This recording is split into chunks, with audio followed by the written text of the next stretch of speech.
Hi, my name is Erica, creator of the YouTube channel and blog TsundEri, where I talk about anything and everything having to do with anime. Welcome to my podcast, Nerds at Work with TsundEri, the podcast about nerds who turn their passions into thriving careers or carved a niche within their industry. I'm super excited for today's guest, AJ Beckles. AJ is a voice actor who has worked in various media ranging from anime to commercials to video games and more. If you're an anime fan, you've likely heard him voice characters such as Takemichi from Tokyo Revengers, Shiki from Kemono Jihen, and most recently Kona from Heavenly Delusions. Today we're going to talk about AJ's career, his journey into voice acting, and what he loves to nerd out about. You also, I just remembered, you also announced you voiced, oh my God, is it Wrong Jin in the Yeah, Tower? and Tower of Say it Fantasy, because I'm going to yeah. say it wrong. No, you said it perfect. At least I think. I don't know if I'm saying it right, but they didn't correct me when I was doing it. So wrong, Jin. Yes. Cool. So, yeah, so like congrats on that. Thank you so much. I appreciate it. He looks so cool and dope. I don't know if He you've seen. does. So Yeah. like, oh no, sorry, go ahead. I'm just so excited. No. I was just gonna say, yeah. No, he looks dope. So, how have you been? I've been good. I've been living life, staying hydrated, eating food when I should, which is crazy. Um, and just staying busy. Yeah, in general. It's been pretty good, and been out in LA for the past year or so. So it's been nice getting acclimated and getting used to kind of the culture. And we have two kittens now. Like I have I saw. they're so cute. Two kittens, and our dog is doing well as well. So like, all is good. All is good. I, I saw you post the two kittens, and I was looking at my cats, Sushi and Wasabi, and I was like, oh, I miss when y'all were that little. They're Can tiny you and go back? small.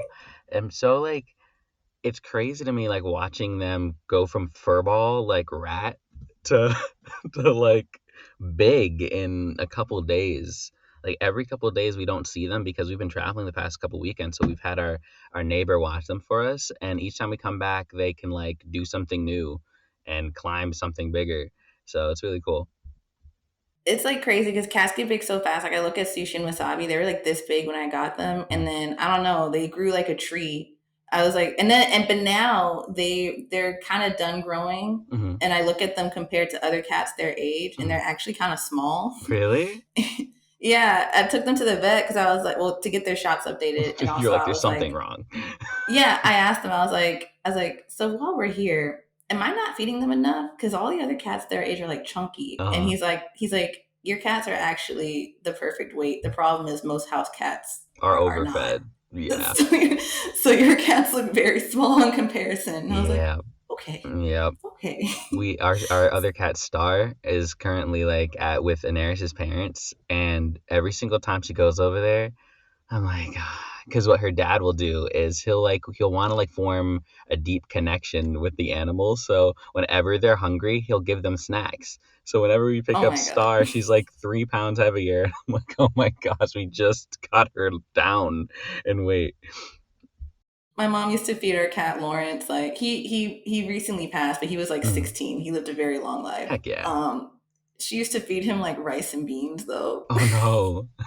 I, We're like, I bet he loved it. like oh, he was living. He would be in the kitchen while she's cooking. He would just be looking up at her like, when's it my turn? And like she would give him bits of chicken, bits of rice and beans. I'm just like, Mom, you can't be. Yeah. He's gonna be huge. Yeah. Um, I could talk about cats all day. um, so the first question I always ask everybody who comes on to my podcast is, what does being a nerd mean to you? Um, what does being a nerd mean to me?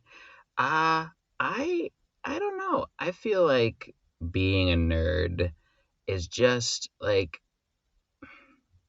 being passionate about something. I don't think it necessarily has to be like you're into comic books or this or that. There's like people that nerd out about like kitchen appliances and stuff.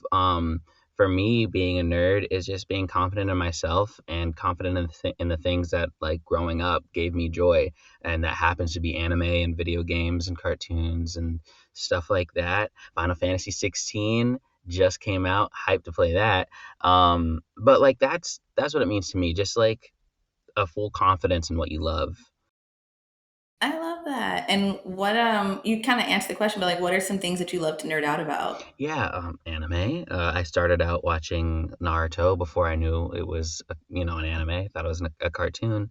Digimon, Yu-Gi-Oh.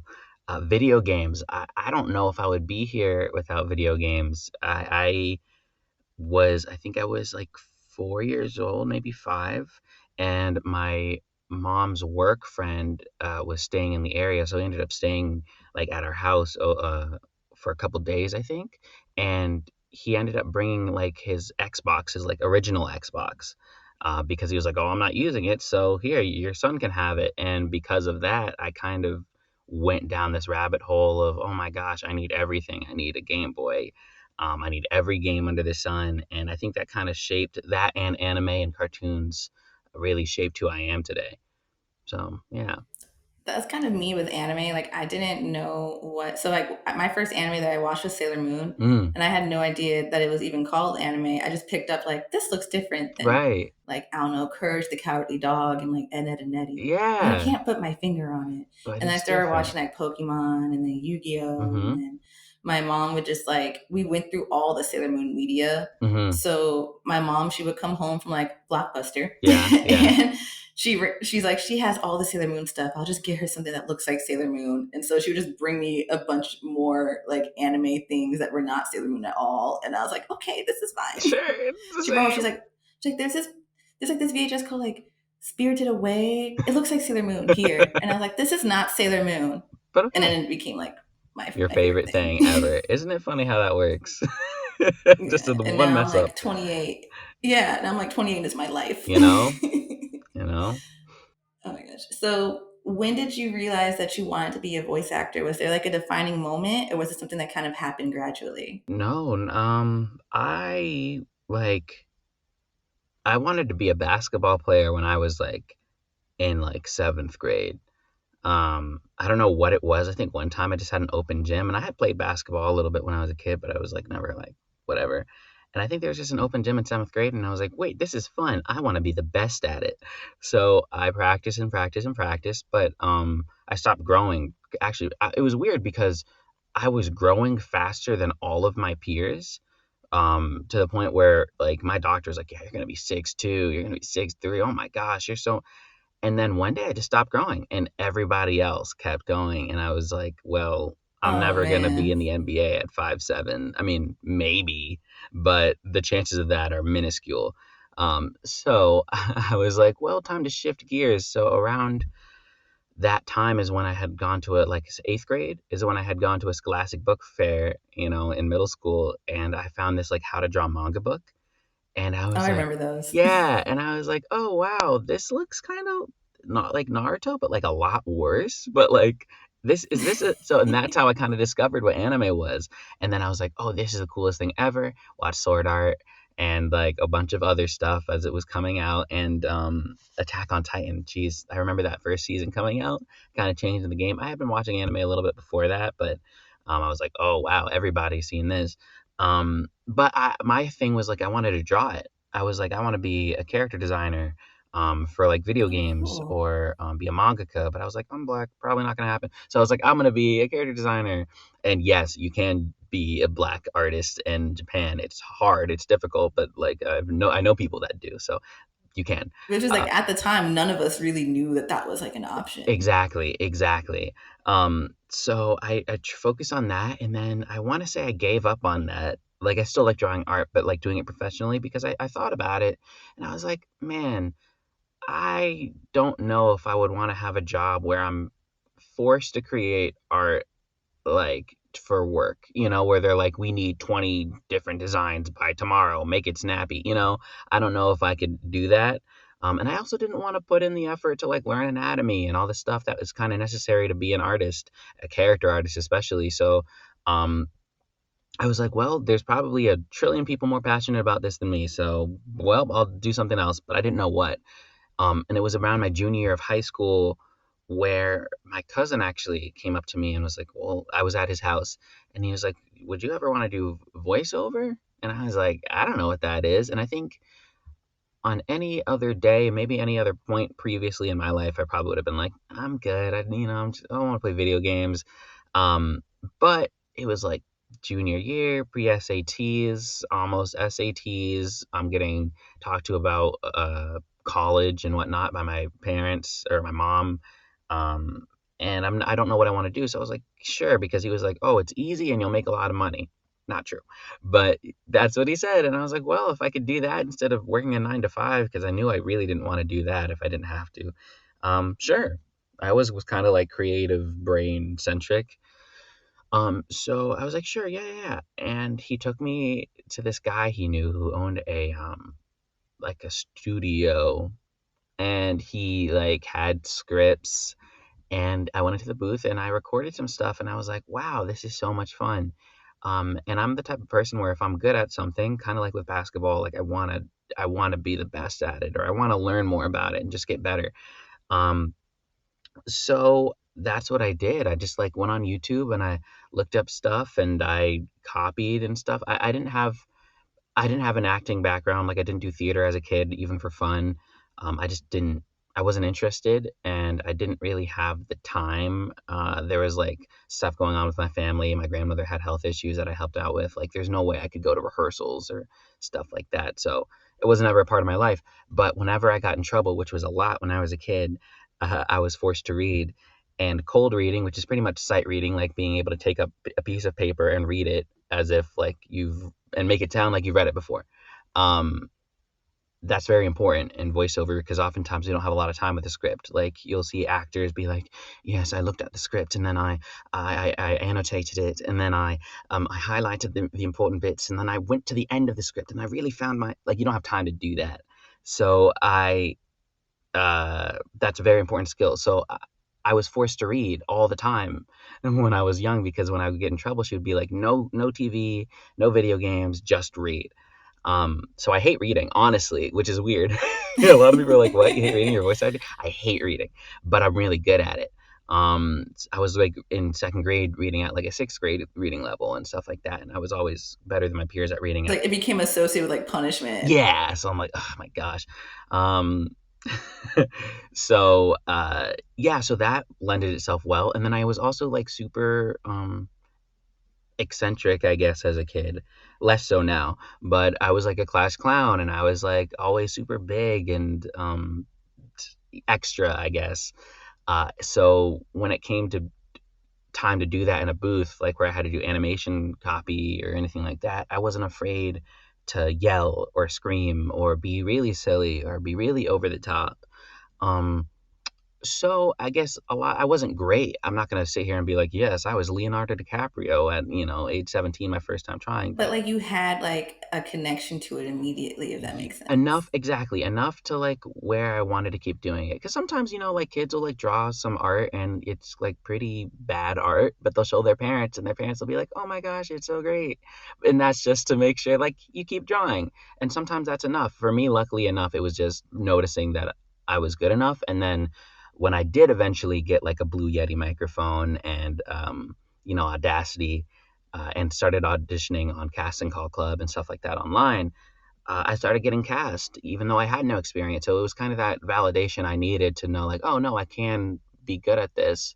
I thought I was amazing. I wasn't, but as I learned more and more, I was like, oh no, I'm not that good, but I can be. So yeah, that's kind of how it started. How long ago was it that like when you went to that first like initial studio? How long ago was that? Geez, I was 17 probably at the time. So it's been, how old am I? 25. It's been 8 years. So yeah, it's been a while. Wow. It's been a bit. Does it? Well, actually, no. That's a question I'll get to later. It's a question I'll get to later because I was Sure, about to ask about yeah. that, but I'll get that out. But like, so when you realized that you wanted to do this as a career, what was one of the first things that you did? When I realized I wanted to do it as a career, that was Yeah, that when you were like, oh, I really like this. I really want to pursue this. that was actually that was pretty early on. I pretty much decided I was like, I'm gonna be a voice actor. That's what I'm going to do, with my life. So the first thing I did again was learn. I just went on YouTube and I was like looking up how to be a voice actor. And then I would I would look up voice actors that are popular or that are known. So I found Troy Baker, Laura Bailey, and people like that. And I looked up their work. And then I looked up interviews they might have done, either like this or panels that they might have done at cons, because sometimes people will like take their phones and kind of like go like this Hmm. during a Yeah. panel and record the entire thing. So I would watch hours worth of panels, and then um, I would look up, how do I read? It says I have to read naturally. Well, how do I do that?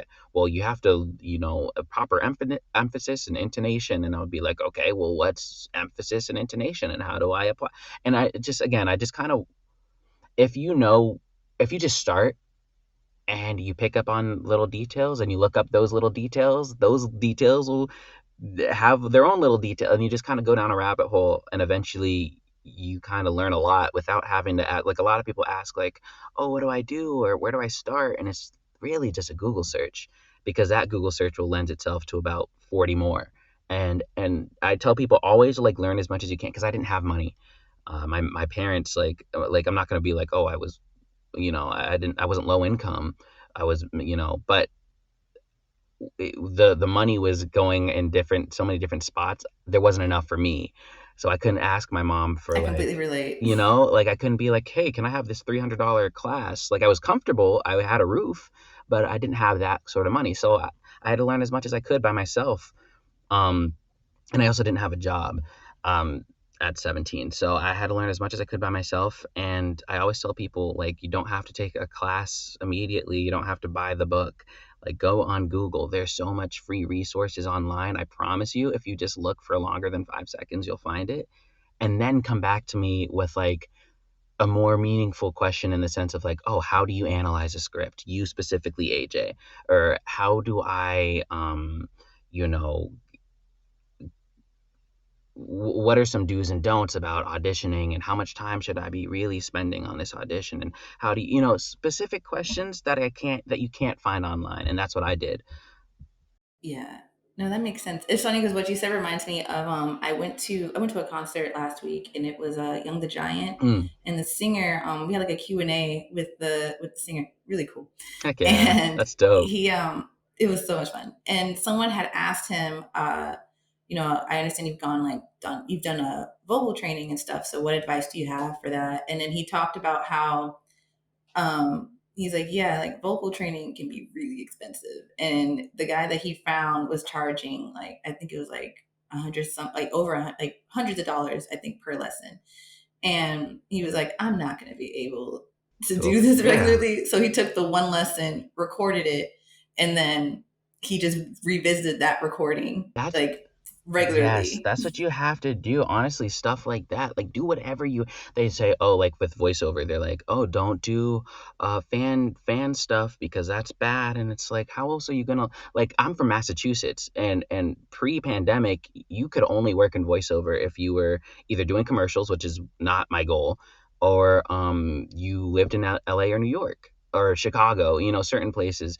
And I Like didn't. the major cities. Yeah, and they're like, "Well, don't do this because that's bad." And I'm like, "Well," or Texas for anime.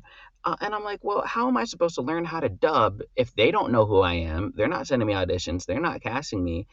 But then they want you to be ready when you show up, or when you do get those opportunities. They want you to be a professional and good. Like, how am I supposed to get to that point if I don't practice? So I'm gonna do that stuff and just not tell y'all.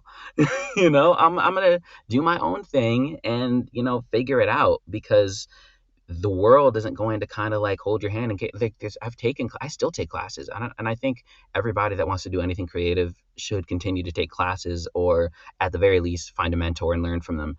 But I still take casting director classes when I feel like I'm missing something, and I'll hear questions sometimes.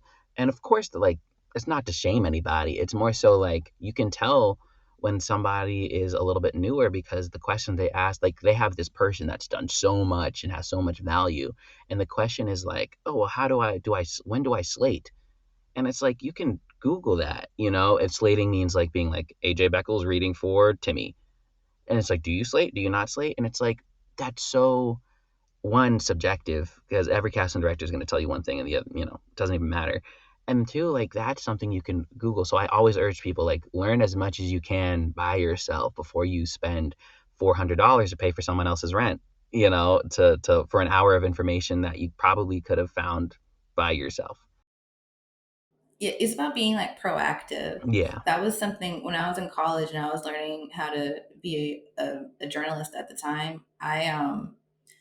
A lot of the professors were they had been in the game for a long time, but they were not, they weren't online. Like Hmm. the world of journalism had changed so much. Hmm.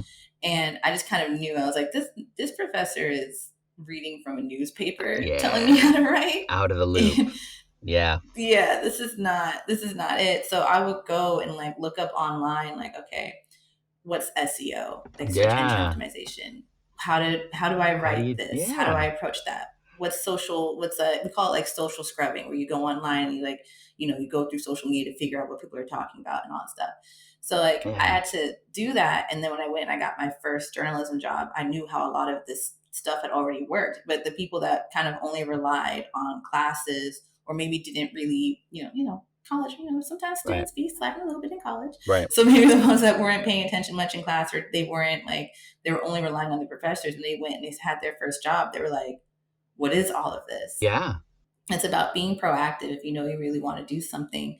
I mean, in the age of the internet, there's so many ways to get information for free if you're tenacious enough. Honestly, and that's what makes everything so difficult now because there's so many people that are putting in the work. So if you're not, then you're gonna get left behind because someone like me is gonna be grinding all day long. Not just because I'm like I gotta grind, it's because I love doing it.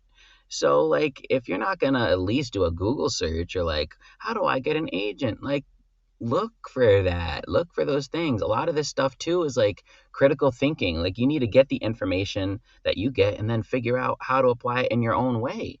Because a lot of the information is like back then it was like, oh, send a disc with like a demo tape on it, like burned into it and stuff like that. Like you don't do that anymore. So what's other way? Send an email. Oh well, I don't have the email. What's their info page? Like stuff like that is just do it. Yeah. Just do it. I always tell people just do it. Yeah, you know? people ask me like, how do you get in touch with like, with the people that you interview for your podcast, for your channel? I'm like, I go on their Twitter and I'm gonna find something. Or Something. like if I know that they're gonna be at a convention, I'm like, well, I'm gonna be at the convention already. Why not just go And up and why say not? something? Why Yeah, like not? Look it's at you, not 2 years ago. You came up and asked me, and I was like, no, screw you. I'm not gonna do your interview. 2 years ago, and like it eventually it happens. that is not what happened to anyone listening, I was by like, the get out of way. here. You're holding up the line. Him and Daenerys Quinones were literally like the two like nicest people I've ever met. I think Daenerys and I were like comparing hair at one point. Yes, yes, you were. Which her and I gotta take a picture together at some point, because I You keep telling my totally sister should. like I feel like we favor each other a bit, and my sister's like she's seen pictures of her, and she's like I see it, but I need to see y'all next to each other. It's like one Yeah. day. There's honestly that's happened like once I think when I was scrolling really fast and I saw you and I was like an Aries and then I was like, "Oh wait, no." So, I'll be scrolling fast and she'll post something, and I'll be like, when did I take this picture? I'm like, oh, that is not. Or she'll be holding like a cat that's like not mine. I'm like, I remember every cat I've ever held. Hold right? on, and I'm like, oh wait, this is not me. That's funny. Oh my, it was, but yeah, it's like you just go up and you talk to people, or you find their social media. Yeah. I don't suggest DMing people, No. like unless they say that they're cool with that. But usually on their social media, you can find a means to like communicate with them, like an email or something. And it depends too because like people are like how do I network? And it's like it's not necessarily networking, but like just be active in your community and stuff like that. If you're Mhm. active enough in your community and eventually let's just use Zeno as an example. Zeno was somebody before I was like big. I was like, oh, because I was like, I'm gonna be the first person to book a really cool anime character or character that isn't black or whatever. And then he booked Hawks, and I was like, yes, somebody else did it before me, so I know I can do it now. So I was like, oh, following him and stuff like that. And I would just like stuff. I would sometimes comment stuff. And then in the background, I would post my own. I wasn't getting any auditions. So I'd make my own like little skits and record them and then post them online and stuff like that. And eventually, over time, he saw that. I wasn't like, yes, this is the plan. Get Zeno in my pocket. Like, it was just like, hey, wow, this is really cool, or haha, this is funny, oh my gosh, I relate. And then in the background, doing my own thing, he happens to see it. And how I eventually got my first anime, I might be skipping over some stuff, but I got No, my that's first. actually like I'm so curious. So your first anime wasn't it Kemono Jihen, Yeah, or am I well, wrong? yes, I always say Kemono Jihen is my first because technically it is. But I booked Tokyo Revengers a week later, and I was doing them Oh. at the same time. So I started Kemono Jihen first, and that was like my first actual anime session. My first anime audition was Jujutsu Kaisen, um, which is Ah. crazy because and again going back to like shooting your shot, everybody's like, don't hit up people unless you have a resume because then it'll make you look bad. And I was like, screw that. I know I'm good and I have a demo. So I hit up every studio I could think of. I literally found a list of them. And how did I do that? I Googled. And when I didn't show up on Google, I decided, what are the anime studios? Reddit. And somebody listed them. And I was like, dope. So I found them online and I messaged every single one, and including Studiopolis. And Studiopolis are the folks that did Naruto, Bleach, um, yes, and I'm loving other this stuff. story, by the way. Like I'm learning so much. Yeah, so I looked them up and I sent an email to every single one, and Studiopolis was the only they were the only people that hit me back up. And what I said was, one, I knew I took advantage of the situation of the world, the pandemic. Okay, I'm from Massachusetts. Now they can't record in studio, meaning they're recording everyone remotely, so why not me? I have everything I need, so sure. So that's one. Two, Floyd protest just happened. I made sure I put in every subject, black, all caps, voice actor, you know. And then I said, hey, I have Source Connect, and Source Connect is what we use remotely, and it's just a direct line to the studio so that they have like the best audio quality. I have Source Connect. I have a booth. I have this industry standard mic. And here's my demo. I'm sorry if you don't take unsolicited emails. If so, please ignore. Please stay safe, and best wishes. I didn't mention that I didn't have a resume because that's unnecessary. They don't need to know that. All they need to know is that I'm good enough to do the job. And my audition or the demo will show them that. So I did that with everybody, and they were the ones that got back to me. I got Jujutsu Kaisen. Didn't get Jujutsu Kaisen, but later on, Tokyo Revengers was done by Studiopolis, and I had an agent then, and I got it through them.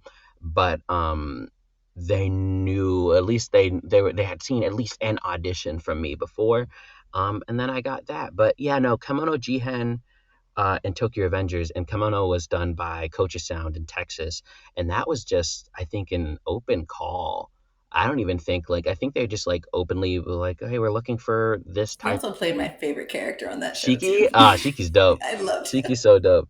But they posted an open call saying like, we're looking for new voices, send a demo, and I did, and they knew who I was because Zeno, Anaris, and Kellen Goff, who I'd never spoken to before, and even Zeno I barely spoken to before, like were like, hey, this kid's great. Uh, to give him a listen, and they actually seriously gave me a listen and gave me my first opportunity. So it's like, if you're not doing stuff in the background to help yourself, like no amount of knowing people or getting in the room will save you when it comes down to it. Like, sure, that stuff is what matters, like when you have the skill set, but like work on yourself, do what you can on your own, and then start reaching out to people. Like, it takes a village to get anywhere, but if you don't start Yes. like growing the crops yourself, it's never going to take off. That's an amazing quote, by the way. Oh, thank you. I it's that's kind of why like I try to avoid. I might ask, you know, like maybe a side question or try to approach it differently, but I always try to avoid things like, oh well, so how do you become a voice actor? Because what I've learned is that it's a different process for everyone, and it's a process that as technology and as media and entertainment changes, it's a process that constantly changes. Yeah, And some people might suggest, oh, well, you get lessons and then you get an agent and you do this and you do that. But if you're someone who, like you said, like, your money had to go to other things, yeah, it wasn't as easy as, yeah, I could drop like a few hundred on this lesson and, get this, that, and the other. That advice might not be as applicable yeah, to someone in that same situation. right. So I love like how you broke that down. It was like that was really interesting. I had no idea that you were working on Tokyo Adventures and Kimono at the same time. So that's Yeah, definitely new to me. yeah, at the very same time, and that was exhausting. I was working like 8 hours, depending on if I booked anything else, like 8 hours plus each day for like a couple months, which was very tiring. Oh But man. um, happy to be because money. But yeah, no, that was like at the same time, and also grinding in other areas. I was doing audiobooks first and everything like that. So, Mhm. yeah, it's a cool little situation. So, you talked about how it was about like 8 years ago that you first decided that you wanted to pursue voice acting. And I know for me, on like my side of things, it was like I saw you or I heard you in Kimono, and then it was like Tokyo Revengers, and then there was another anime. I think it was like Orient. I think Hmm. you were in Orient, Hmm. and it was like I kept seeing your name pop up like Hmm. everywhere, Hmm. and I was like, whoa. Yeah. Yeah. We're like, whoa, this is like, it felt like it happened so fast. And Very I guess quick. I'm curious, like, does it feel that way to you? Like one day you were just minding your business and the next day you had like 20 bookings? I got very, no, it's kind of a mix of both. I got lucky in the sense that, again, the reason why it's a good idea not to tell people this is how to do it is because, like you said, there is no one way. And I feel like it's dangerous too to kind of like ask people and then like be like, okay, so I have to do this and then I have to do this because it narrows your vision and what you can do. I the process of like getting somebody new into voiceover or anime in particular is very like, usually it's Walla, and Walla is like, if you're at a carnival, like the anime characters are at a carnival, the background noise so that people know that it's not completely dead. Right, you see Yeah, people like walking the people around, talking kids. and chattering in the back. Exactly. So you start there, right? They say you got 10 seconds. All right, fill it up. Say stuff, and that's what you do. And then next, it's like, okay, well, you can at least have timing or whatever. I still don't really think Walla is great training for anything, but it's more improv. But then it's bit parts, and bit parts is just like small little one-liners. Guy 1A, oh my gosh, look out! Blah, blah, blah. That's written stuff. Somebody had lip Yeah. flaps, and they're just not a character anybody cares about, but they're there. Um, so there's that, and then you do a supporting character, and then a main character. Eventually, maybe. So I kind of skipped past all that. Shiki has the most lines in the show, and he has about 40 hours of recording, and that's Mm-hmm. because Kabane doesn't talk, uh, really. In Kemono Jihen, he doesn't really talk. So Yeah. they need somebody to kind of help push the story along when they're together. So that was him, and then Takemichi was 44 hours. So I was doing those both at the same time, and kind of skipped the whole process of, oh, you get this character and this character. Like, my one of my first roles was a main character, and it ended up exploding, which is not what I anticipated at all. But it ended up exploding. So that happened, and then it was just confirmation bias. Then all of a sudden, folks that I've been hitting up, not specific people, but let's say companies, for a while, all of a sudden they're like, "Oh my gosh, thank you for sending your demo, and here's an audition." And I'm like, "All right," because that's the thing. That's the most frustrating part about being any creative, is like knowing you're good enough to do what you want to do, but like having to wait for other people to just give you the opportunity. I had been Yeah. sitting on that talent, or sitting on myself, talented enough to be professional, for like a year before that even happened. And of course, it was a different industry. It wasn't remote or anything like that. But I was just like, please, if somebody just gave me a chance to do anything, I know I would knock it out of the park. I just need somebody to just feel like I'm worth. Because every single time I was like, "Hey, what's up? Can I be in this thing?" They'd be like, "All right, shoot us your resume," or "What have you done? Have you done anime?" And it's like, just send me the audition, and if it's good, then cast me, and then spend the 5 seconds, just to help me, work through it. At least give me a little bit part, a little supporting, a couple lines here and there. Why does it matter? You clearly think I'm good enough to ask me these questions. Where are you based and all this stuff? Like, just, This so was me when I was trying to find writing jobs, and like they would ask me 50 million different like questions that barely anything to do with writing. And I'm like, I know I can write. yeah. Do you need help or not? Right, Like, exactly. It's like, well, we don't know. What have you done before? It's like, doesn't matter. I'm good at what I do.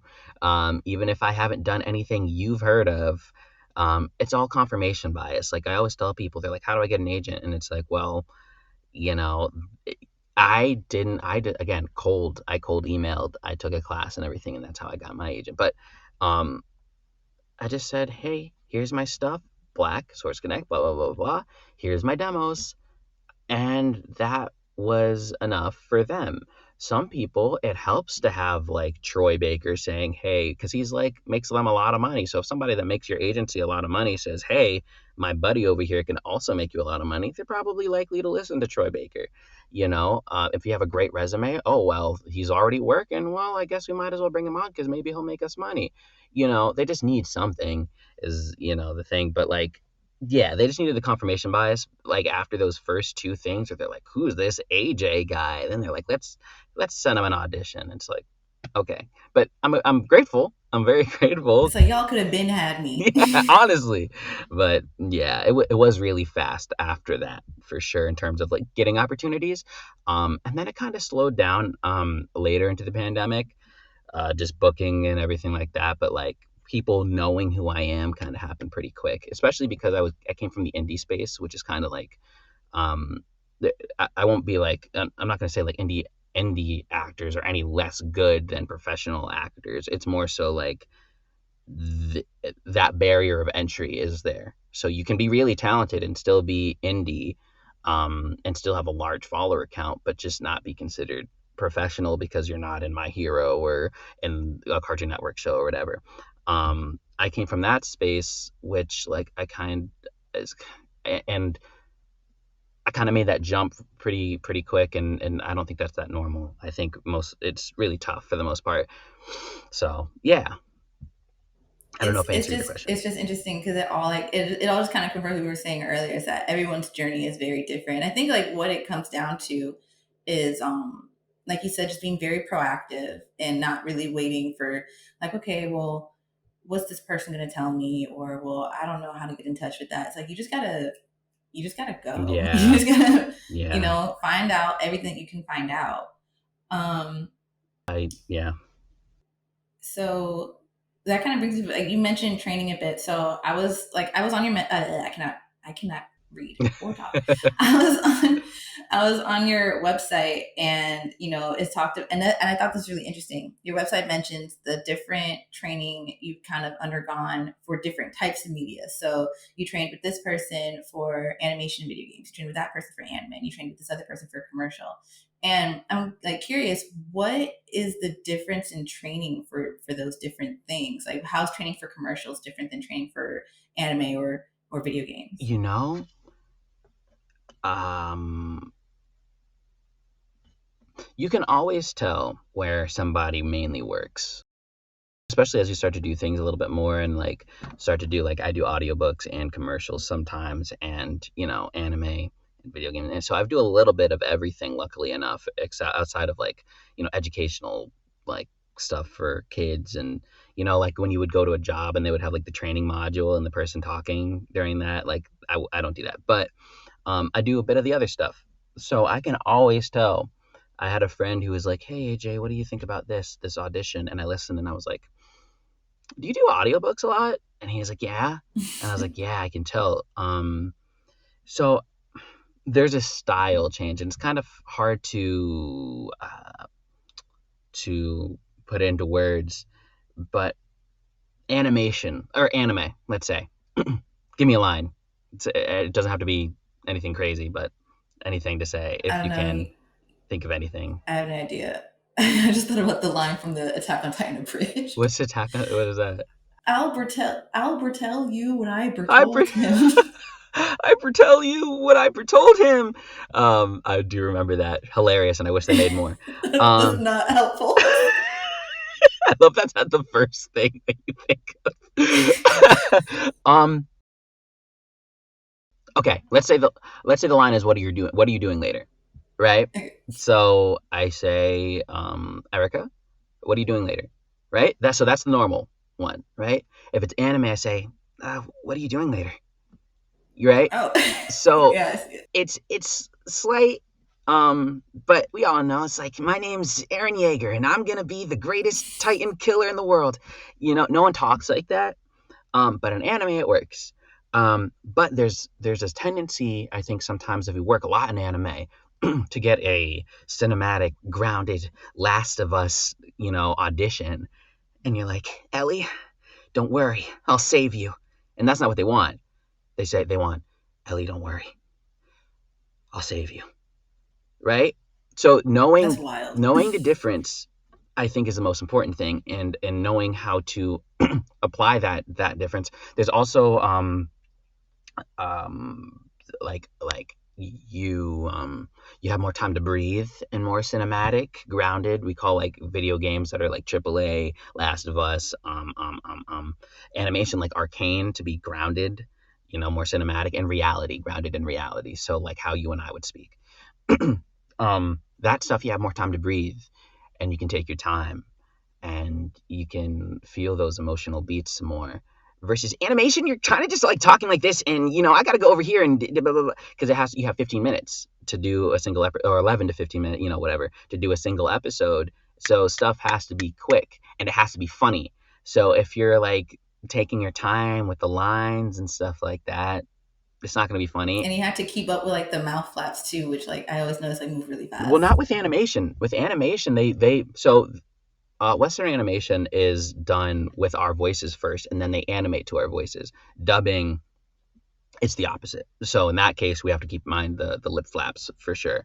But Western animation, like, you have to go quick. You have to keep the kids' attentions because it's usually made for kids and teenagers, like pre-teenagers. Even though we all watch them. So yeah, like have you seen Teen Titans? Yes, Have you that's my seen show. Have you seen any of Teen Titans Go? I've only seen clips of it, Okay, it but I haven't seen enough. I've seen like the music. That's like my it's favorite. different, right? It's a different Yeah, vibe, right? And that's because the Teen Titans Go is made to be a comedy one, but it's all the same actors. So all they're doing is just an extra, more heightened, a little, version of Teen Titans, which is a more, slightly more grounded, more it was a bit cinematic, more darker. The serious. original Teen Titans. Exactly. So that is kind of the difference. Commercial is kind of weird because it really depends on what the type of copy you're reading. But oftentimes the trend has been for the last couple of years, and probably will continue to be, like, they want you to sound like you're talking to your friend or to a That family makes sense. member. So if you're saying only 99.99, like, nobody talks like that. So you want to say, oh, it's only 99.99. Still sounds a little too But announcery. I hear the difference Right. because it's marketing. They like I do like marketing stuff. Like they want to sound. People don't like to be blatantly advertised to, Yes. so they want to sound very casual and like you said, like a friend is talking to you and telling you whatever. Exactly. But when all the words are selling you things, it's very difficult to make that sound natural. Like, when am I going to talk to my friend about gardening supplies and how we should go to this store and pick up a brand new, that's, you are selling something. So trying to make it sound like you're not is a skill. But Yeah, sometimes, you know, like, being able to discern copy, like, okay, what is, reading a movie, like, let's say it's for, like, an ad for, like, a movie ad, or let's say, like, for a movie theater, like AMC or something. And maybe they don't say anything about whether they want a natural or an ounce three or whatever. So you then have to read that copy and figure out, okay, is there a joke in here? Like, do they want me to sound like a cheesy, 80s, 90s movie promo announcer?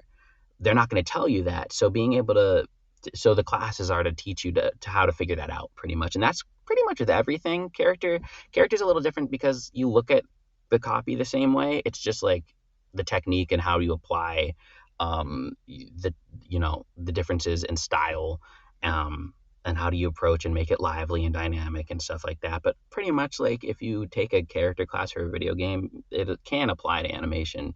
But you just have to then know the style's different, so you have to act it differently, but you learn all the same stuff. were there any projects that you were like huge, like you were like a huge fan of before ever hearing about casting or anything like that, and then you got the part and you're like, oh my god, I get to be a part Oh, of and this I thing. got the part. Pain. I So JJK, I was huge fan of JJK before I got that audition. I was literally screaming when I got that audition. But I didn't book that. again That's JJK. still like exciting It's though. super exciting. Again, JJK with Utah. I was really excited about that, and that ended up going to my friend Kaylee, and they do an amazing job, or she does an amazing job.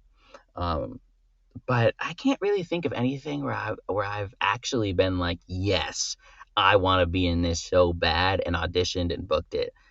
Honestly, it's rare. I feel like the more I don't want things, like the less I want things, then the more likely I am to book them. Like Tokyo Revengers, I didn't want Tokyo Revengers. Honestly, I was like, this character looks dumb. Honestly, I was like, why is his hair like that? And then I auditioned and I got it, and then I fell in love with it. But I feel like the more you care, sometimes it kind of comes to a detriment, which is unfortunate. But there's obviously still things I'm a fan of that I would love to be a part of. But I don't think I've that's happened yet, where I've actually been able to book a thing I've been like really excited about. Can I ask you like what you would want to be a part of? Yeah. Let's see. Let's see. I want to be in Genshin, but like I feel like I'm not. I can't say like I'm a huge fan of that because I haven't really like sat down and been able to play longer than 10 minutes because my ADHD is too crazy. But oh man, For Nar some reason, I thought you were in Genshin. I don't know I why. am in Genshin in terms of like I'm an NPC and like I place like Okay. a main bad guy and I think I'll hate them storyline, but I want to be like a playable character one of these days. Okay. Um, let's see what else. Naruto I've been in also, but like only filler characters. Like I want to be Mhm. a playable, you know, not playable. I want to be a like a character in Like the a main canon. character. Yeah. Um, But I think I don't know, that's it. Like if they ever did like I want to work on anything that the creator of Full Metal does, and I know they made a new manga. I don't know if how it's doing or if they're still doing that. But that I would like to be in. One Piece would be cool to be in at some point.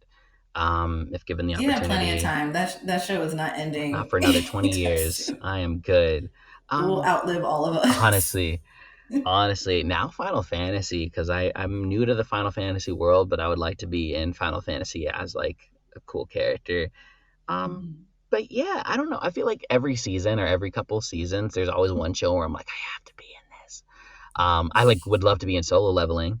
Um, Oh, that's that would be so that would cool. be sick, but like I don't know if I could voice his cooler version that we spend most of the time with. Maybe his like kid little scaredy boy version I could do.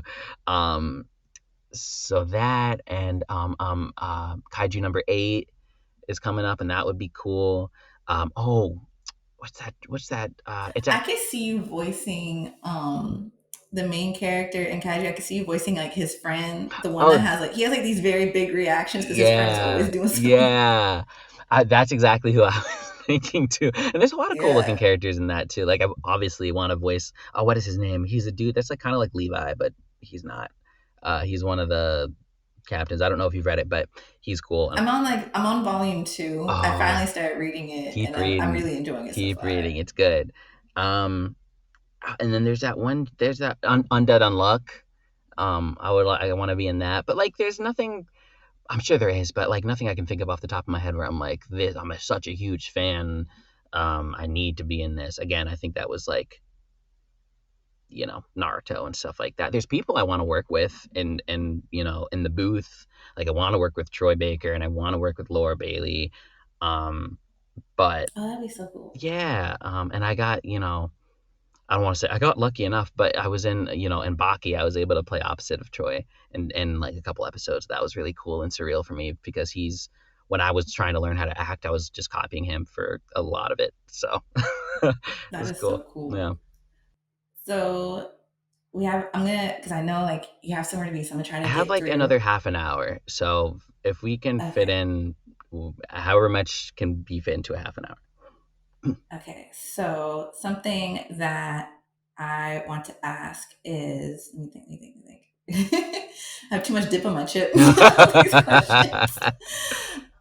So it's convention season. I Yeah. mean, I feel like convention season is kind of like a year-round thing, but it's like summertime, so there's a Yeah. lot of conventions happening. Yeah.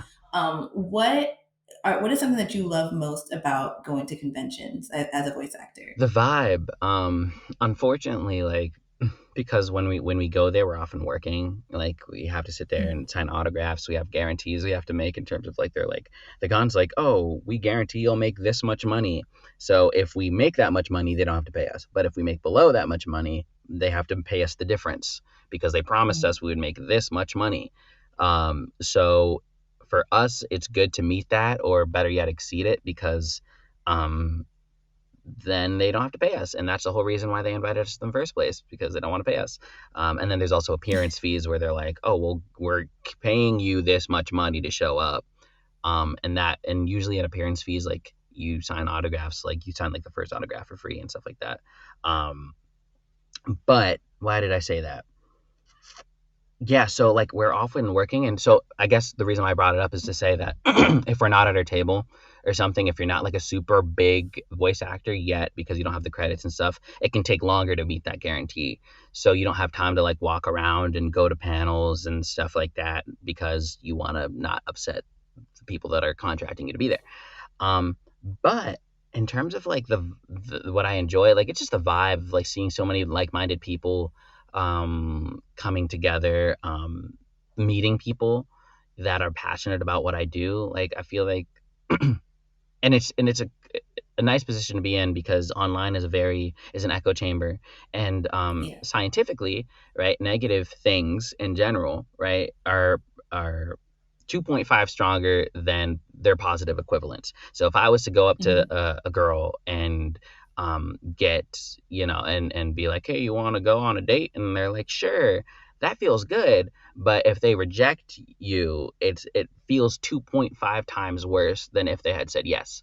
So that's just an Mm-hmm. example, but I guess it speaks to like looking at a comment section when there's a trillion positive, oh my gosh, you sound so good. And then all of a sudden you see, one or two or maybe five comments. And it's like, man, you can't stop focusing on them. It's because it elicits like instinctually a Mm-hmm. much larger response emotionally to negativity. So like being at a con, no one's gonna walk up to you and be like, you're garbage and you're trash and you're stupid. Get out of here. Like no one's gonna say that. No one's gonna be like, you're No. black. What are you doing voicing this Asian character or this, That's what I whatever. always tell people is like people say stuff online, but they never, not at the con. They No, won't, no. they're not going to. And I always try to like remind my friends and like you and myself that I'm like, I don't know how old this kid is or this person is. It could be 40, could be 12, could be 10. And I'm like letting it get to me. And it's really tough sometimes. So going to a con and like having people to go up and having every single person, no matter how many people go up to you, whether it's one or 20, be going up to you, taking time out of their day to go up to you and speak to you and tell you about how you've um, had a positive impact on their life. That's really important to me. So, like I recently had an experience at a convention this past weekend or the weekend before, no, this Mm-hmm. past weekend, where a little girl, she was on the spectrum, and she was talking, about how excited she was about, Cookie Run Kingdom, which Daenerys and I are in. And I was like, yeah, Yeah. Cookie Run, it's great. Poison Mushroom Cookie, woo. But she was so enthusiastic. And then she like disappeared. I like looked down, or I think I was helping Daenerys for a second. And then she like left. And I was like, oh no. So I did an autograph and I like found her because it was in a big dealer's room. So I walked around and I found her and I was like, here you go. And she was like, thank you. And I was like, yeah, no problem. And she was like, oh my gosh. And then she like was crying, and I was like, "Oh, I'm glad, Oh. So I went back to my seat or whatever, and then her dad, and her little brother, who I think is also on the spectrum, he came over and he was like, "Thank you so much. Like, it really means a lot." And I was like, "Yeah, no problem, whatever." And then the next day, he came to me and he gave me a letter after my panel. He and them, they came to the panel, and he gave me a letter um, and he was like, "Be careful, that there's some money in it. Don't drop it." I was like, "What?" Because when I give stuff for free, I give it for free. Like I don't care, like whatever. Yeah. Like it wasn't, that wasn't, yeah, that Yeah, wasn't like your no. intention. I was like, my agent could be upset because I don't care. So I read it, and apparently that their mom had passed away like Oh, wow. 4 months ago, 5 months ago in December, just randomly out of nowhere. Um, Oh. and I think like she had no like health issues or anything like that. Just was a cosplayer. I guess they must have went to cosplay con often, which is the con I was at. Mm-hmm. but she passed away in her sleep. And he was like, I would have given anything to see her like as happy as she was in that moment. And the fact that me scribbling on a piece of paper is that for people is really important to me. So that's what I love about it. That was beautiful. I would have cried I did a right little then bit. and there. I did. I felt it. I was like, nope, gotta get back to work. No, but no, it was very meaningful, especially like when you're having like bad time, because there's always slow periods. Every actor that has ever existed has had periods where they don't book for whatever reason, for months, for a year, for a couple weeks.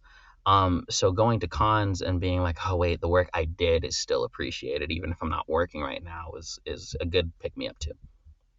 Yeah, it's like when you're it's like we had like this thing with like in as journalists, like you're only as good as your last story. So like you don't get to really sit with like the work that you did. So when someone brings up and says like, oh, I read this, or I saw you did that, and like like, it still resonates. It's like, oh, okay, cool, like Yeah. it, like what I did still lasts, like it Yes. still has importance. Yes, it's that validation, honestly. Like, and if it, of course, it's more important to have that validation for yourself, but being able to know that like what you do is appreciated, and like not everyone thinks most people don't think you're trash is cool.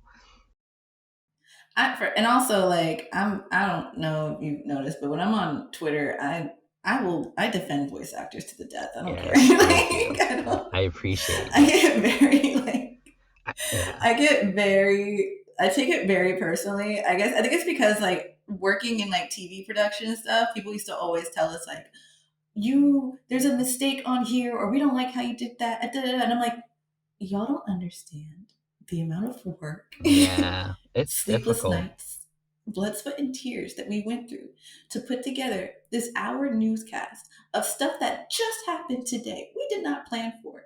And you're going to come to me. And Like, say so I whenever messed I see up. people that are like, oh, like dub voice actors do that, I want to hear it. I don't want to Man, hear I it. wish, and that's the thing. That's why I had to unfollow. I unfollowed a lot of people, and because I realized I was like, I am getting too deep into this drama, and it wasn't like drama. It's stuff I care about, like racial stuff and everything like that. But when I realized, I was like, wow, no one actually cares about what I'm saying or about what anyone else is It's saying. just not good for In a you. week, yeah, I was like, I'm done, and that's what I did when I was in the indie space because I was following a lot of people and I was in the drama and I knew what was going on in voice acting to it, and then I unfollowed everybody, and I was like, oh.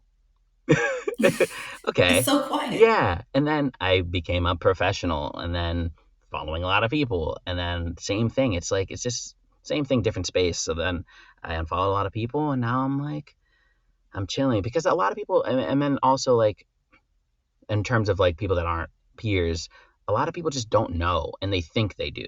So it's like, this is bad. This is horrible. Why would they do this? Why did they say his name like that? Oh my gosh. With Tokyo Avengers, right? I even I said know exactly what you're going to say because I Draken. remember you talked about this. Always Yeah. said Draken, and when I was reading it, and I'm sure that's like how we would say it, but in Japanese it's Draken. And we literally had when before we started, we got an MP3 from a Japanese speaker that was like, "This is how you say it."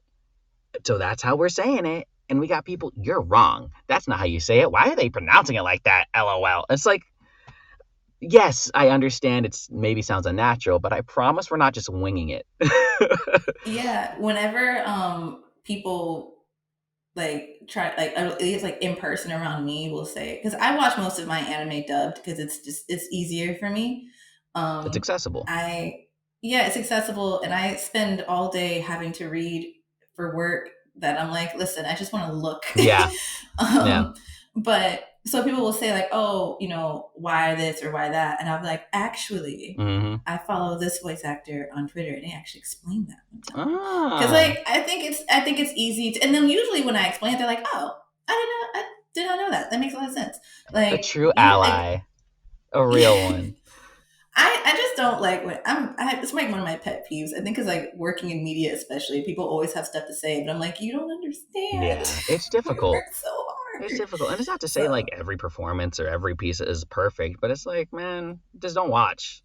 Like, it's easy to it's like, don't watch, and also it's really easy to give what someone would think is criticism when you don't actually know how the thing works. I remember someone like we did a story. This is when I worked at one of the old TV stations. We did a story, and the person that we did a story on, I don't know, I think he saved somebody. And so we wrote a story on him.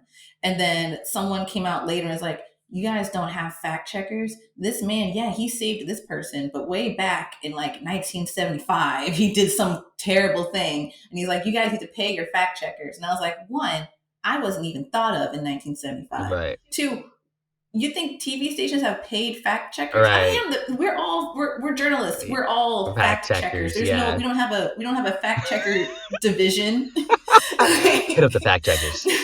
Hit them I'm up. the first division captain of like the Channel 12's Fact fact checker checkers. unit. That's not how this works. Not at all. But they're so They confident volunteer. too. They're so confident about it. And it's like, man, How do y'all not know about this fire that happened on 35th? It just happened. I'm sorry. I don't have a crystal ball right. where I just look. Right. That's not how it works. It's like me, I have to remind myself sometimes when I'm watching sports. Like, do you watch sports at all?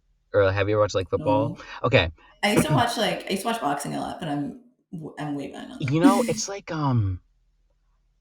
like But I understand sports. My brother used to play football. it's like if I have the ball, like I'm playing quarterback or whatever, and I'm watching, like let's say I'm like watching Tom Brady, I'm like watching the Patriots, and Tom Brady, he's like, oh man, there's no one to pass to, and I'm screaming at the TV, I'm like, he's over there, he's wide open, like Tom Brady's looking over here, and he's on a field where with like 250-pound men running at him, like he doesn't see, it's okay, like he sucks, he's garbage, trade him away, and it's like. He's human. It's like we're watching on like TV where the camera shows the entire Everything. field. This person is trying not to get like a brain injury Literally, while like still trying to win. looking in one direction, like he can only see like this much because it's covering the side of his, like he can't see over there. But that's something, yeah. That's a great analogy. So we have a little bit more time. Mhm. So I have two Okay. questions. Because you answered the first one earlier, and we were like, what advice you give to voice actors? Which at this point, it's like, be tenacious and do your Yeah, like don't research. be But disrespectful, but just yeah, just be nice and don't hold yourself back. You can do things without someone telling you to do them. yeah. Yeah. So the final two I have is, what are some future goals that you have in terms of your career? Like, are there new dreams that you want to take on? Like, do you want to try on camera acting? Do you want to get into directing? And the next question would be, where would people be able to find you? So like social Okay. media and stuff like that. I don't know about directing. I don't know if that I would want to do that. I feel like directing is something that you tend to do when you get a little bit older, and it's like oftentimes because of bias in the industry. I feel like a lot of times with women, especially, there's this tendency to be like, oh, you're 30, and it's really like everywhere, unfortunately. But it's like, oh, you're 30, you're 35, you can't voice kids anymore or teens anymore. Or oh, you're 40, you can't. So it's like, well, all of a sudden, all these roles that they have the perfect voice for whatever reason they're no longer getting auditions for them, or they're not getting cast because they're too old. So like they'll start to move away and start to direct. Into It's yeah, not that that they, makes sense. I'm not going to say that, I don't speak for everyone, so I don't know everyone's situation. So I'm sure there's some people, like even now, like an Eris, like I think wants to direct more and stuff like that, but like in general, no, I don't want to say in general. I know there's like sometimes it's not really like a thing you think about doing until it's like, geez, I need to make some money and I know what I'm doing, so I might as well direct. Other times people love it. I personally don't see it in my current, like that something I currently want to do. Who knows if that answer will change in 10 years. Um, I don't want to do on camera. I'm good. I just feel like it's too limiting. I feel like you have to be a good looking person or a tall person, or like you don't necessarily have to be, but like there's certain roles and certain things that it's like you can't do unless you have this look, or this feel or whatever. It's like when John Bernthal said that he wanted to do more, like he wanted to be like a lead in a romantic comedy, but Right. he has a very just naturally serious face, so he Exactly. gets stuff like The Punisher. Right, exactly. And that's not to say there's no limitations of voiceover. Like I'll never voice Booker DeWitt or Joel from The Last of Us. But as far as appearance and height and stuff like that, like if the character's 17, the character's 17, and if I can sound 17, I can play the character. Um, and that's what I love about voiceover. Um, on camera, yeah. And that's a whole different like type of space that I really don't want to get into. I feel like like body acting is very like judgmental. Um, like I went to a my first play, my first play out here like a month and a half ago, and it was really kind of sad because like we were watching it and we was having a good time, but the main it was Death of a Salesman. I don't know if you've ever seen a play before. I've heard about it, I haven't seen Yeah, it. The Death of a Salesman, and it's about this old guy who's a salesman and he's struggling and he has children that he like wants to do well and maybe follow in his footsteps or whatever. That's what it's about. But the main boy is Biff. And Biff is supposed to be a jock, right? He's supposed to be like a football player, and he has so much potential, and his dad wishes he would do more, but that's him. And in this play, it was a small like box theater, meaning there was only like 20 seats, maybe less, and like a small stage that I could literally like touch the actors. Like that's how close you are. And so it was like a small thing, and the production was made by someone that was on the spectrum. I mean, you could tell they were on the spectrum, and they were playing Biff, right? So on the spectrum, playing this character that's supposed to be a jock and tough and cool and everything like that, not a character usually somebody on the spectrum would play. So for me, I was like, oh, this is cool. Like, cause I'm like, oh, I wouldn't think of this person playing this character. He's doing it differently. He's doing his own thing. He's memorizing the lines better than I probably could right now. Like, he's doing good. Is it like Leonardo DiCaprio level acting? No, but like doing a lot more than most. So Anaris and I ended up walking out at intermission, and we were just like hungry, and we were just like, let's get food. So we got food, and we didn't end up going back, but it wasn't because of anything like horrible. We were just like, eh. So I went to get food, and two of the people that were in the theater were also there, and they looked over, and I didn't say anything because I'm food, and they're like, were you in there? And we were like, yeah, and he was like, oh, thank God, now I don't feel so bad about leaving. And I was like, huh? And he was like, "Ah, Oh no. horrible, And he was sitting with the other guy across from him was like, yeah, you could totally, apparently the guy who's like running the production is playing main character. I mean, you could tell. And I was like, okay. And they're like, well, are you in the industry? And we're like, yeah, we're voice actors. And they're like, oh, cool. Like this, that judgmental, Yeah. like, oh, neat. And it's like, yeah, we're in the industry too. And, you know, and it's like, look at you. Like you paid $20 to go and complain and talk about how trash something is. Like that's I'm not gonna say I don't judge things, but like when you're looking at people and they're trying their best and they're doing something really for you, I feel like it's kind of weird to be like, ugh, garbage, Yeah, and there has to be this understanding. Something like so. I'm good friends with Lisa from the Wonder of Anime. I love her, and my fellow Aquarius Heck B. yeah. And we were talking about how recently about how it's fine to not like things. If something's not your cup of tea, it's not your cup of tea. If it didn't stand out, fine. Yeah. But there has to be this understanding of like the artistry and the work that went in behind it. Yeah. So like a lot of people will have so much negative stuff to say about something, but they do so with no regards to the amount of work that went into it. Yeah. You know, like Yeah. I saw this might be like a hot take, but I saw a lot of people talking down about the One Piece live action Yeah. that's happening on Hmm. Netflix. Like feelings about live action anime aside, Yeah. it's very clear in the interviews and the way the cast talks about it that they're very passionate about that project and Yes. a lot of work went into it. Yeah. I think the main actor Inyaki, I always forget his last name. I'm a huge fan of his other work. Yeah. He plays Luffy in the live action. Hmm. Homeboy cries in almost every interview where he talks about Yeah. it. He loves it that much. Yeah. And people are just before it even comes out, they're like, just lots of very unconstructive, by the way, like negativity. And Trash. it's like, you don't have to watch it, you don't have Right. to like it. But like people put a lot of work into this. I just, I think it's like that. It's like there has to be like this understanding, this empathy. Exactly. And yeah, like you can be negative. You can be judgmental of something and be like, nah, this isn't that great. Well, also not like attacking people personally or like Mm-hmm. attacking like they all those sets like on the One Piece live action, like they're all at least the ships and stuff, they're all practical and they all like I'm sure went up against a lot of people in order to be able to play those characters. Like I watched the announcement or their first like the cast going up and being like, where, they cast for the first Mm-hmm. time for the Brazilian like the Doom or whatever thing. Yeah. And Nami, like the girl that plays Nami, she was like in tears, and she was like such a fan. And it's like, why are you trying to tear these people down so much? So Yeah. to answer your question, on camera, ah, I'm good. Theater, I'm good. Um, do I still probably want to learn those things? Yes, and that's or theater at least. Yes, I want to take some classes in the future because I want to do performance capture.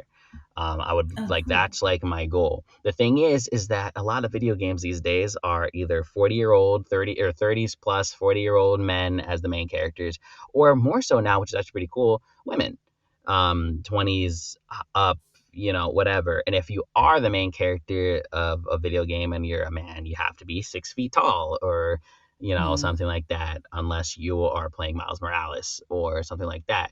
Again, how many AAA video games do we have that feature teen black male characters as the main character? I can think of one, and I just said it, Miles Yeah, I was Morales, about to right? say. That's it. There's of course there's other roles, there's other teenage characters, there's other adult characters I can play in video games, um, but I would say that's something I would like to do. Is But motion capture. yeah, motion performance capture. It's not like anything I would say I want my whole career to be based around or whatever. Like Mm. I think where I'm gonna find most of my success or my luck is probably in anime, JRPGs, and then um, uh, animated cartoons, whether it be serious. I want to do more serious stuff. Like my goal is to work on stuff like Arcane and Dota, and Oh, that'd be so Invincible, and like that's my dream. And I know the casting director slash director for those, and she's an amazing woman, and I've worked with her once before, and I've actually done coaching with her, and she's really sweet. But in general, like that's the area I want to be in. cool. Mm. But in terms of like anything else, like maybe I might teach in a couple years. I don't feel like I'm Oh, experienced cool. enough in my own way to be able Mm. to teach. Like I kind of don't like the idea. Like people can do what they want. Like got to do what you got to do. But there's people that have like booked a role in a big thing, and then I know what you mean. they'll be Yeah. like, here's take $200 to take my, and of course, got to do what you got to do. You got to make rent. Maybe you do have something to impart on these people, but I feel like a lot of those classes that are for those people are things that they could find online if they want to search. Now, if there's a market for that, if there's just people that don't want to do that and want to take a basic, $200 class, like I'm not going to tell them. That's the thing. Like I'm never going to judge somebody for what they want to do. If you want to Mm. take your money and like take a class and ask those questions, now you have the information. So you got the information. So that's good. I just don't suggest it so people save their money, but like people can do with their money what they want. Um, Yeah. but I don't see myself having enough knowledge as of right now to be like, here's how you act, because I feel like I'm still figuring it out, honestly. Like Mm. I'm kind of every single day or every couple months I have an epiphany, or I'm like, dang, something's not working and I have to figure it out. Or I take a class and somebody's like, that's not right. So what am I gonna I don't feel like I'm I could gonna. definitely see though, like later on down the line though, for sure. I I feel like I could definitely see it. maybe but it's like, oh, I was taking a class with Crispin Freeman once, and he was like, yeah, like somebody asked him like, how do you act, and he teaches now, and Mm.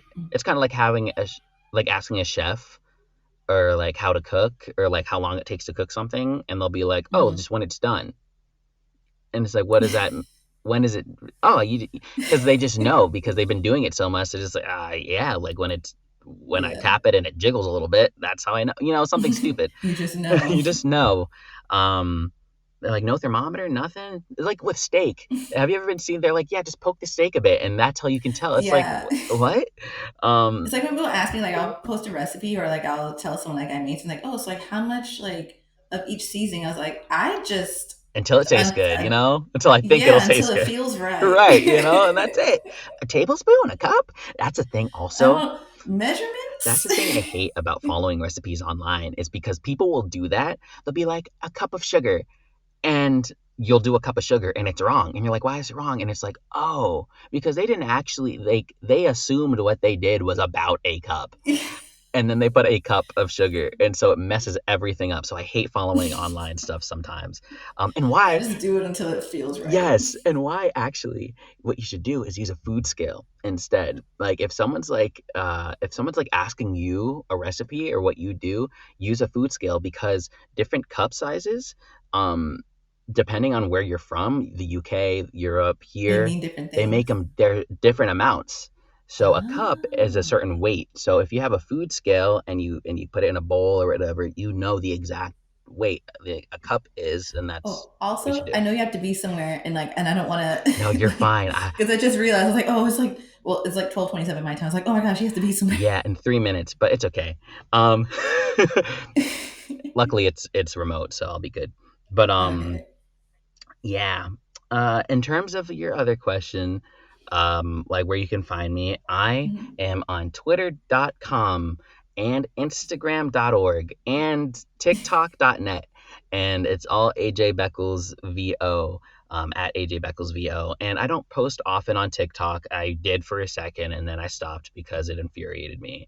And Same. Instagram, I mostly just post updates about cons and stuff. Sometimes I'll post a picture of cats or like myself and an Eris, but Twitter is more most active. Awesome. And if y'all want to follow me, you can find me on Twitter at it's the Tsunderi, Instagram at the Tsunderi, TikTok at the underscore Tsunderi, and then my website tsunderi.com because I forget Yay! these things. So I just want to say thank you so Of much course. for being a guest. Like this was such a fun conversation. Like if I would talk to you for like another like 2 hours. Heck yeah, I'm totally down. Hit me This up is so sometime much and we can just fun. chat. For sure. If you and Daenerys are ever in like the Philly area, just let me For know. sure. Also, because we were talking about cats before we sign off, just one Yeah. thing. Because I just feel like we're talking about cats. Sushi is like, ma'am, excuse me. It's Just, a just wanted to say baby. Oh hi. my goodness. Wasabi is somewhere. Wasabi's somewhere sleeping. She when around this time of day, she's like, I'm by myself. Don't bother That's me. Sushi is awesome. like, I'm wherever the people are. I love that. How old? Yeah. She is. They both turned 4 in August. Ooh, they're shedding. She's Babies. shedding. That happens. It's okay.